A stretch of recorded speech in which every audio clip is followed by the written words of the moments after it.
So here we are with Ellie S. Green, the author of the Steam Sailor series. And we are here to talk and discuss those books, as well as your vision and mission as an author. So start by saying hello. Hi, thank you for inviting me. Of course, of course. I will just start off by asking, where are you located? Well, I'm located in France, actually currently next to a little natural lake. So that's why I speak a little bit wobbly English, so sorry. No, you keep your English is, and we connected through a mutual friend. You've known him much longer, but JD, and he was saying she's going to comment on how, you know, her English might not be, and she's perfectly fine. So tell her not to worry. So yes, but we both know JD, and we both know he has this tendency of over compliments people. So it's valid. I'll edit that out. but no, but he's on to something. So I assume where you're living is beautiful. It's very beautiful. Yeah, in any it's way. very beautiful and inspiring sometimes, because you know, when the fog come onto the lake, on the water, and when I go to work early in the morning, I always wait. I'm always waiting. I don't know, a Viking boat or a pirate ship coming out the fog. Like in Merlin, like when they send, like when the boats get sent on the water. Yeah, that's gorgeous. You have such so it already, and I was going to ask if your surroundings inspire you, but it seems like you already have a mind that is already searching. You're already seeing it as you step outside, and you already mentioned you're almost waiting for something to happen. Does that ever end up becoming something that you write about in a book? Yeah, it's kind of yeah. Actually, you already said it all. So since I was a kid, actually, I was always in my dreams, always curious about everything, about everybody, because inspiration is everywhere. And when young writers ask me for advice, I don't have advices, because everyone has his own writing process. But if I have only one advice, it would be curious of everything, about everyone, because you can have an idea everywhere. It's so true. And if you're close to it, if you're looking down, you know, if you're not ready, you won't see it, and that's heartbreaking. That's sad. Yeah. And there is a lot of things that I don't know. There is a lot of things we don't know, because we have our way to live, and if we are not curious, quickly we end to know nothing, actually, and to not understand the people and the world around. But that leads me to wonder, where did your fascination and interest in pirates and the 18th century and the setting for, and if you even wanted to discuss your series, the two books that you have out, where did your fascination for those topics come from? I like this question.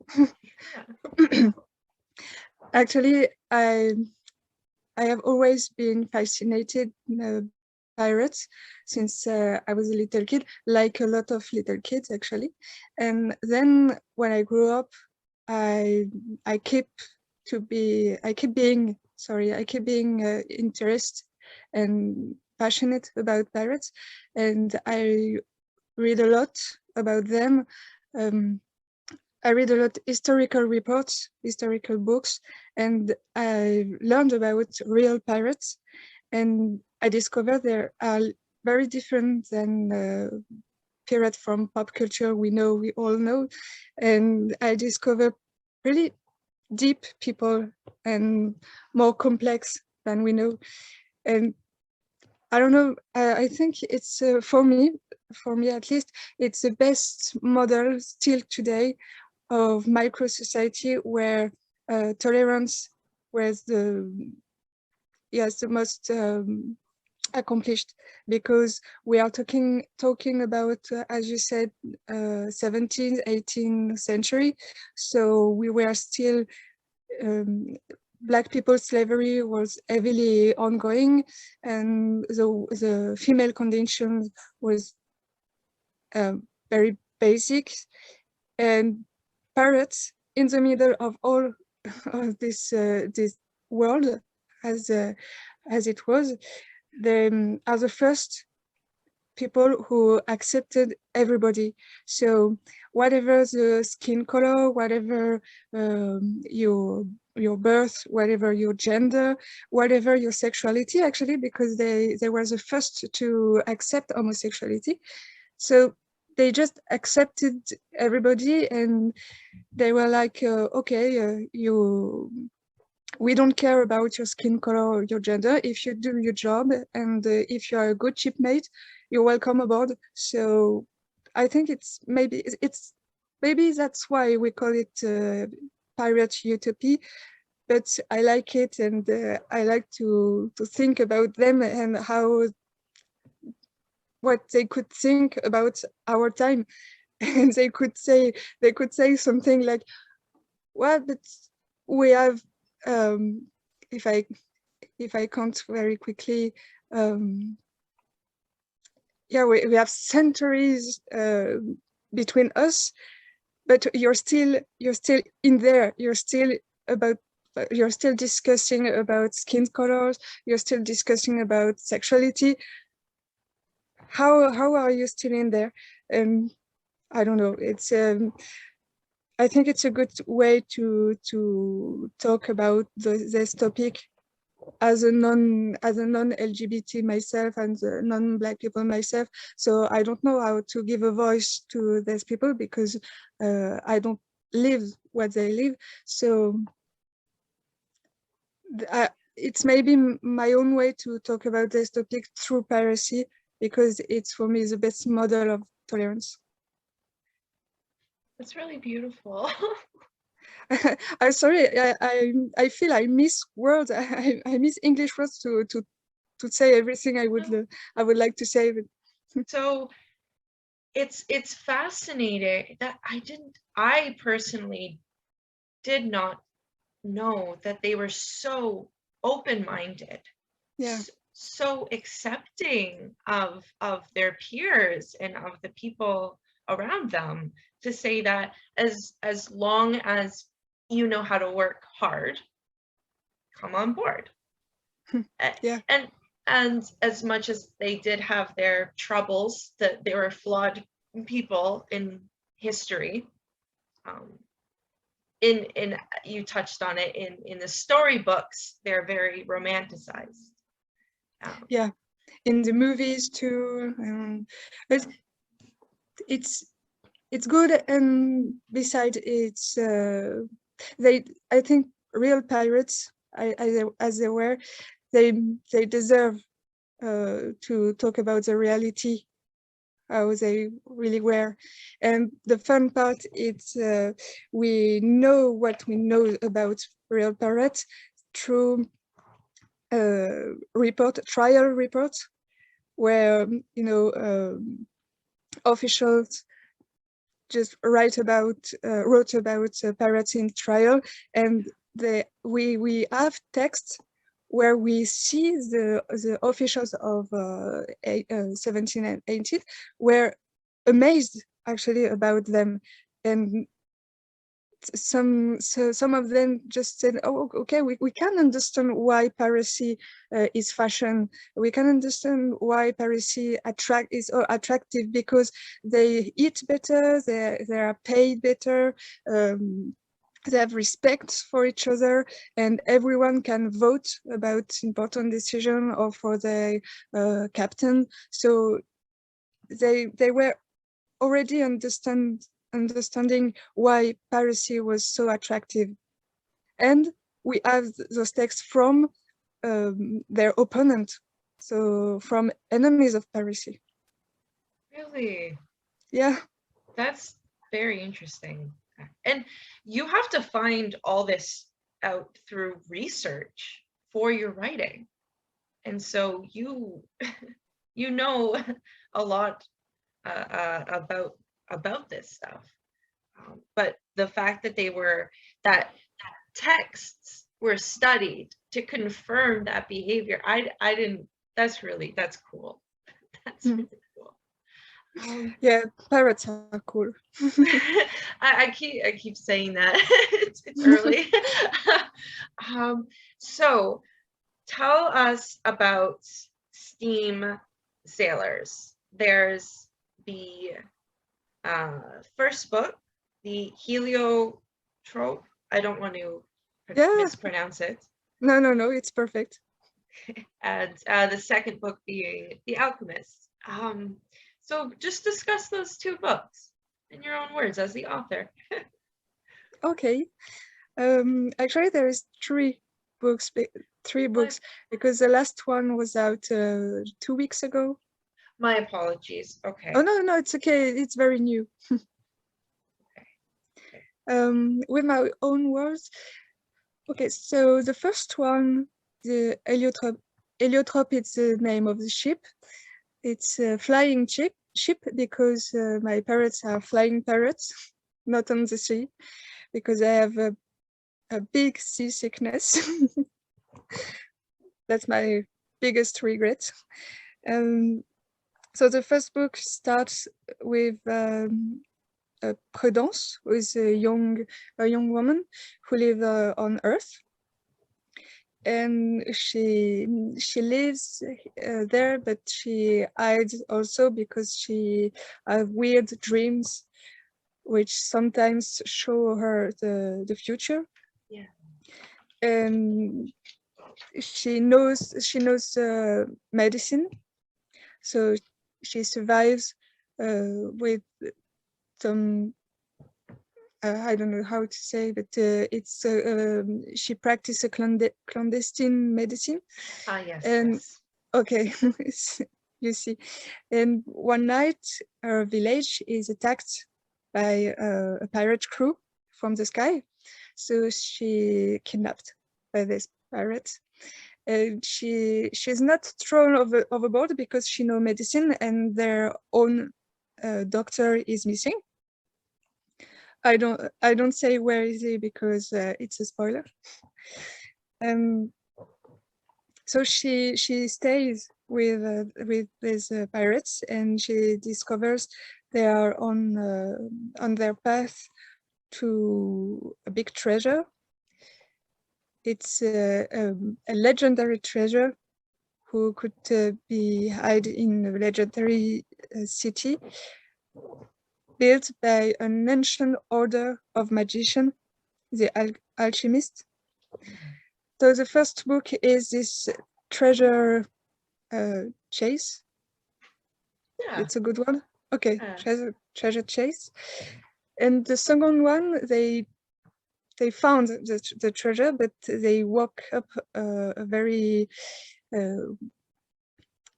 weird man, old man, and they learn that there is a malediction ongoing. So they have to look for the last alchemist in the second book to keep the world from this malediction. Okay. This malediction, curse, yes, curse. curse. Yes. Insidious veil. Yeah. But so it seems very similar to a treasure planet or a treasure island, or Yes. but in space. In space, no, in sky. In sky. Yes, in but sky. maybe you think about Treasure Planet, and this is a good reference because I love this movie. Of course, there's pirates, so there is a treasure. Yes, but it seems that your novels are much different, obviously, but you mentioned magic a lot, and this character Prudence, who is a woman on a ship who is used in a role that is seemingly very important. Do you purposely write your female characters as such? Like, do you usually write your protagonists as such strong female characters? Actually, she's not as strong as this. She's strong because she needs to be strong because she was alone, because condition of living on Earth was hard, and then surrounded by pirates, she feels at home, and they never said, "Oh, you're only a woman." They never say you're not capable of this. So she's not a badass. She doesn't know how to fight. She has no muscles at all, but she has her inner strength, and it's enough to get through hard stuff which happened to her. Actually, she's built after my little sister, who is very tiny, and she's a little piece of woman, but she has the same inner strength, and she's never mean to anyone. She's never loud, sorry, but she has assets, and she uses to do her best and turn the situation as she wants. A quiet strength. Yes. Yeah. That is badass. In her own way. Yeah. Yes. Yeah, of course. I'm steering a little off of far from my questions, so I apologize if it seems like I'm going everywhere with this. No, it's okay. And your sister knows that the character is kind of written about her, right? Yeah. Yeah. She knows. Yeah.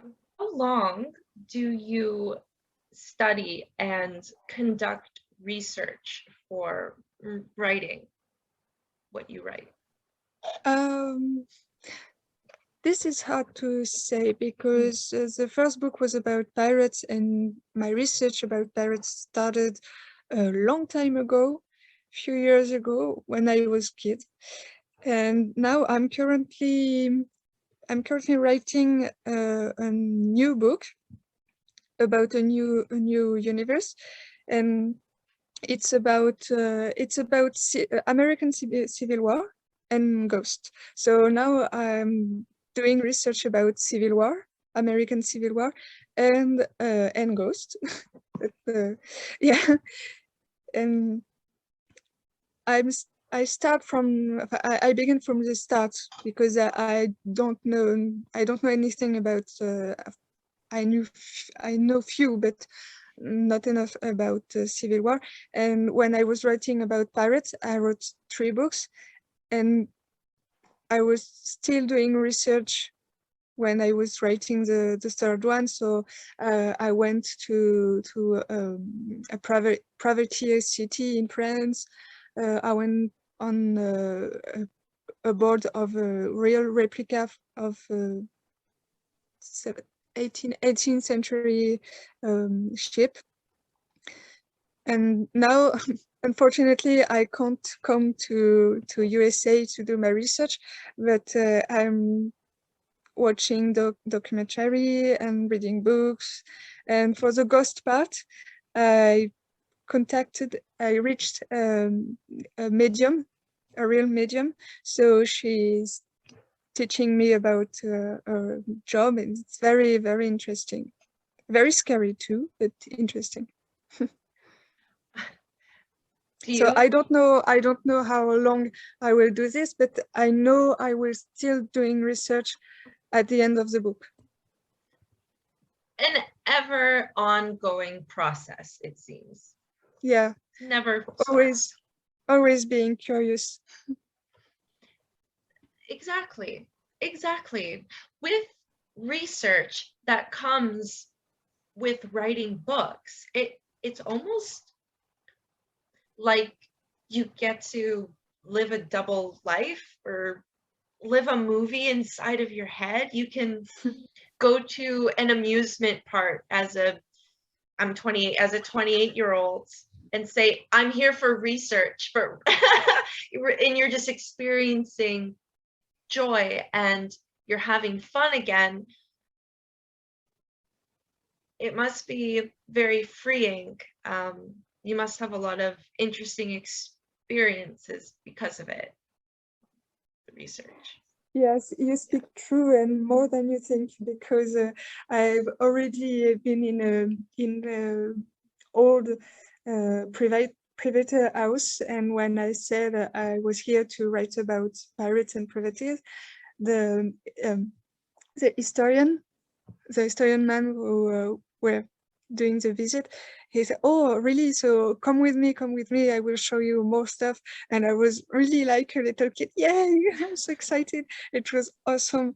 And actually, when your first book is published, there is this legitimacy. Yeah. Okay, so there is this legitimacy people give you, and they open doors for you. So this is really, yes, it's a double life, but very, I really enjoy it. Of course. Good. It's a secret life too. It's a secret life because I have another job, and no one knows what I'm doing when I'm not at work. I'll just ask, are you self-published or do you go through a publisher?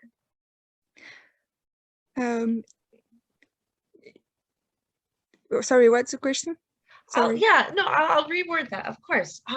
Do you go through a main publisher to process and print your books? Or do you do that? Okay, I understood. Sorry. Yeah. Okay, I understood. Self-publishing. Okay, I understood. Sorry. No. I have a publishing house. Yes. Okay. Yeah. Want to shout them out? Who are they? Sorry? Who's your publisher? It's a little French house. It's Gulfstream. It's Gulfstream. Actually, it's an English word. Yeah. And it's a little team, but they are really kind and very understanding, and they always understand when I'm scared about interviews or when I'm writing a book and I start to be afraid of the quality of my writings. So they are always understanding. That's good. That's a very nice relationship to have with a publisher, one that isn't demanding. Yeah. And is understanding. When what's the first book that you've ever published that's ever gained traction? So of course, as every writer, I wrote a lot of unfinished books before, but the one about pirates was the first one I really liked to write till the end, and then to read it again and again to correct it. And when I thought I had a real book finished, I gave it to my family. I gave it to my family to read it, and then they told me you have to send it to a publisher. You really need to do this. And so they forced me, but they did it right. And yes, I think it's a collection of chances what happened to me, because when I sent it to Gulfstream, it was one of the first publishers I reached, and they answered me. Maybe they sent me a reply, I think at the end of the day, or maybe the day after, but it was really, really quick. So they told me, well, yes, your story interests us and we want to read it. So don't move, we come back. Did, from the release of the first book that you've ever published, so since that book until now, has your perception of yourself as a writer changed at all? Do you see yourself differently as a writer since that first book? Yeah, I understand. Actually, the first book I ever published was the first one of the Pirate series. And I was anonymous. Nobody knew me, so I wasn't. I had a little stress, but I was convinced that nobody would read it, so I wasn't really worried. I didn't really worry, but when people read it and liked it for the second and the third one, I felt like I was responsible. I had to write something they like because they liked the first one. So the stress, pressure was really there.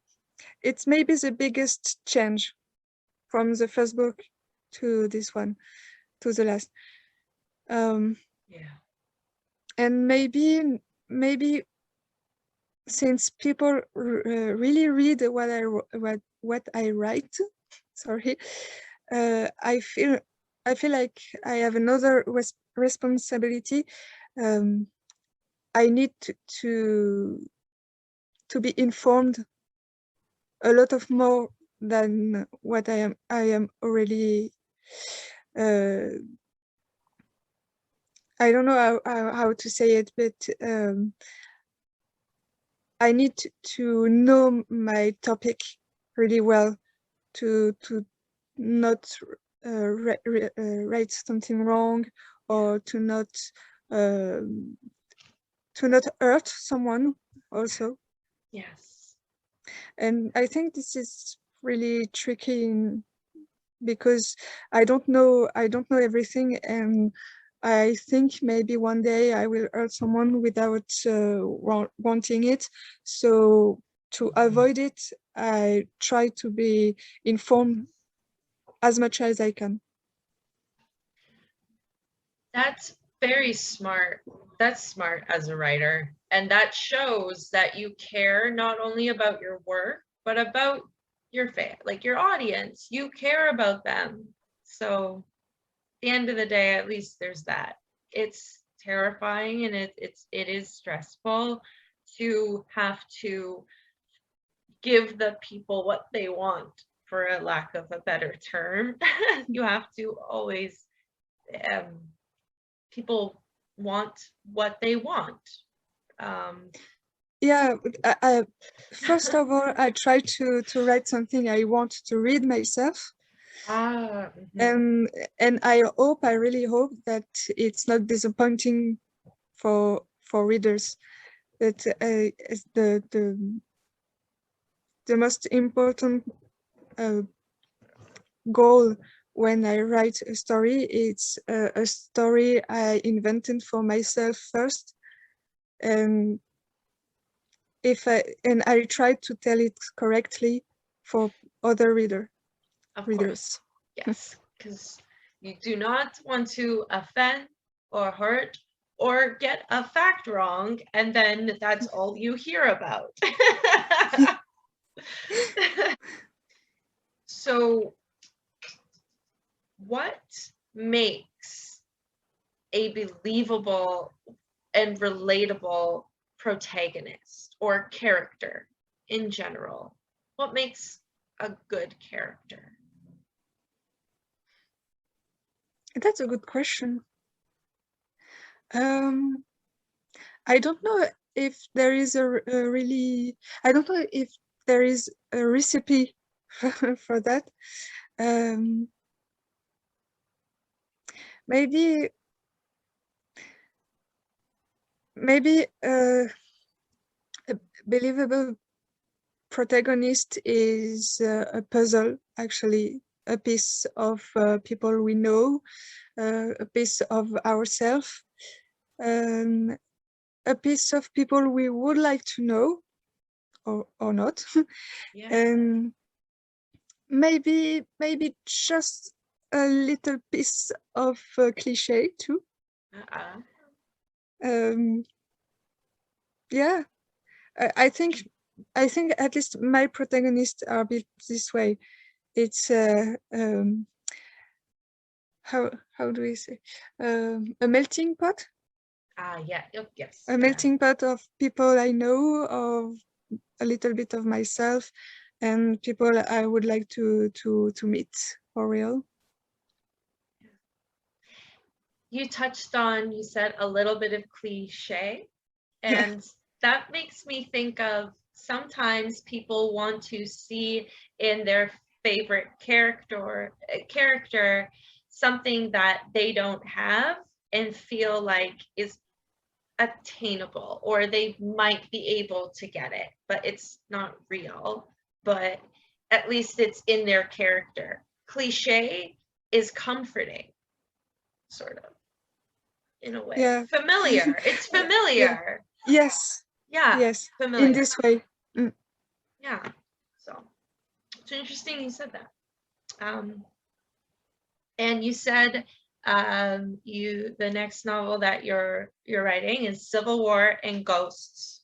So I want to know, so far have you come up with any theories on, well, first, you believe in ghosts, but have you come to any conclusions whether there are or are not ghosts so far? Actually, there is there is a little conflict inside me about this, because I have by my other job I am a scientist, so I need proof for everything. But so I never, actually, to be honest, I never seen a ghost, but I already felt maybe presence, or I had some weird feelings, but that's it. And I have very scientific explanation for that. So I never seen a ghost, but if someone gave me the proof that they exist, I wouldn't be surprised. And I think I would be happy. I like that answer. It's very practical. And open-minded too. So when I spoke to the medium, I was really into her tellings. I was really into the topic and the conversation, and I thought she was amazing, and just the hour when we talked, I was completely believing that ghosts exist, and then then I was back to reality and back to my scientist mind. So now I'm still I'm still hoping that they exist. It would explain a lot of scary stuff. To be honest. Yeah, it would explain why my cat are always staring the wall for nothing. Exactly. Do you want to list off the 3 books in the series? Sorry? Do you want to list off the 3 books currently in the Steam Sailors series? You want me to give their name? Yeah. The title?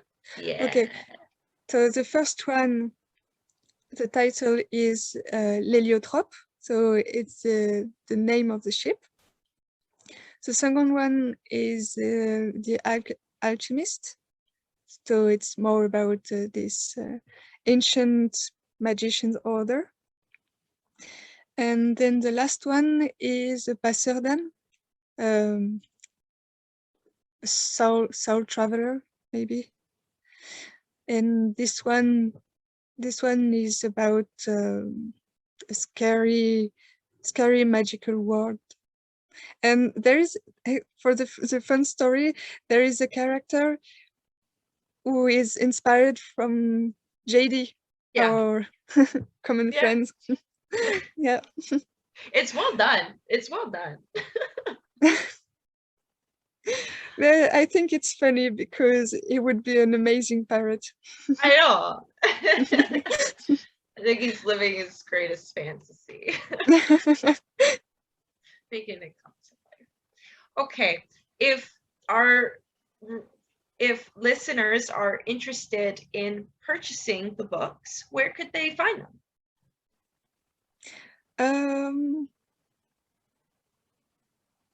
On my publisher website.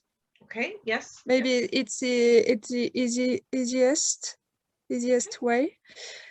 Maybe Amazon, but that's not very very ethical advice. Yes, I think the easiest is on my publisher website. Okay. Back to Gulfstream. Right on. All right. Yeah. What is your vision for your work and your writing as a creative person? I need to think about it for a few seconds. Actually, when I remember me at the age of my readers now, I think I kind of survived through the school, mid-school and high school, thanks to books and stories. So I think if I can comfort young readers the same way stories comforted me at the same age, I think it's maybe the biggest goal of my writing job. I don't know if I answer well, but that's a perfect answer. It's okay. Yeah, that's, you want to create stories for youth to escape into, just like you had. And yeah, exactly. To go back to what you said before, you're writing stories you would like to have read, and little Ellie is perhaps steering that ship still, in a sense. And I'm totally on that ship. Yeah. I'm on that ship still now. Yeah. Yeah. The literal ship. Yeah. Pirate ship. It's my comforting bubble, this ship. All right, Ellie. I do want to thank you for coming on the podcast and speaking with us about your work as an author and your new book. The third installment just came out 2 weeks ago. You were saying the third installment to Steam Sailors. So again, that all 3 books of the series can be found on the publisher's website. Thank you again for speaking with me. I'm sorry my co-host Matt couldn't show up, but we had a great time and I hope you have a wonderful rest of your day. Yeah, you too. Thank you very much for this conversation. It was interesting. And now I know I have to practice my English a little bit more. But no, really, you were a perfect host. Thank you very much. Thank you, Ellie. You have a fabulous day.